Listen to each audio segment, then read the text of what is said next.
Hi, it's Jennifer Mazzarolo, President of Maverick Consulting Group for Tuesday, August 8th, and here's today's Maverick Moment. One thing that I came across in my own finance career when I was working in various organizations was the difference between having what I consider to be a great boss and someone who was less than optimal, we'll say, to keep it positive. I've heard from a lot of candidates that their current situation isn't optimal and that they're looking for something new. And the biggest reason for that is, they just don't get along with their boss or it's just not a fit.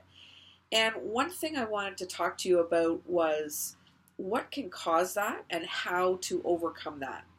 And one of the biggest things that I found in my career in finance was not having clearly defined roles and responsibilities.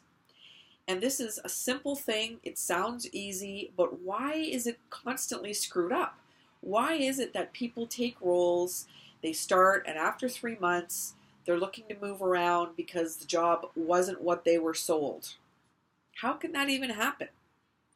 A, you're either not asking the right questions in an interview, or B, client isn't putting together an accurate job description and isn't putting together a support network to integrate this employee, onboard them properly, and actually get them doing what they're supposed to be doing. So there is fault on both sides, and I don't want to say it's just a one-way street, but I do want to make sure that people understand when there are conflicts between yourself and your manager, and they have to do with roles and responsibilities.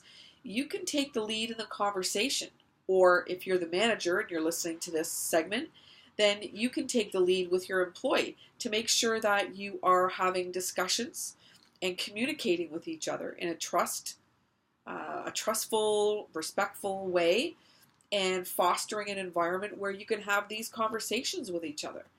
You don't need to be adversaries, and certainly in my case, you don't need to come in guns a-blazing. So, you do need to have these conversations about roles and responsibilities. And it can be as simple as taking the job description and giving it some time and then figuring out, okay, after the first 3 months, what have I really been focusing my time on?